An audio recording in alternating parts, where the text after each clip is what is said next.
আমাদের সমাজে কিছু কিছু মানুষ থাকে যারা নিজেরা খুশি থাকে না, অপরে যদি কেউ কিছু একটা করে খুশি হয় তো সেটা ওরা দেখতে পারে না। এই ধরুন ফেসবুকে নতুন ট্রেন্ড উঠেছে জেমিনাই, জেমিনাই ফটো এডিট করছে। তো অনেকেই করেছে, আমিও করেছি।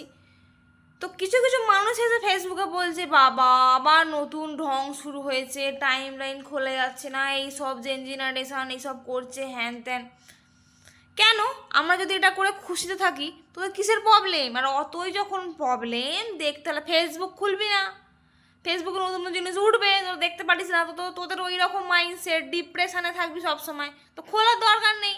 তা না এসে ফেসবুকে এই তোরা জেনারেশন হ্যান ত্যান। এখানে জেনারেশন ব্যাপারটা আসছে না, এখানে মাইন্ডসেটের ব্যাপারটা আসছে। যেমন আমার মাকে কিছু ফটো এডিট করে দিয়েছিলাম শাড়ি পরে, আমার মা তো খুব খুশি, কিন্তু আমার মা কি জেনারেশনের না, উনি আগেও অনেক আগেই জন্মেছে। তাহলে এখানে জেনারেশনের ব্যাপারটা আসে না। তোরা ডিপ্রেশন, তোরা ডিপ্রেসড, তোরা ডিপ্রেশনের রুগী, তো তোদের তো সব দেখার দরকার নেই। ফেসবুক খুলবি না। আবার কেউ কেউ এসে ভয় দেখাচ্ছে, এই ডেটা লিক হয়ে যাবে, এই খুললে জেমিনাই থেকে এই হবে।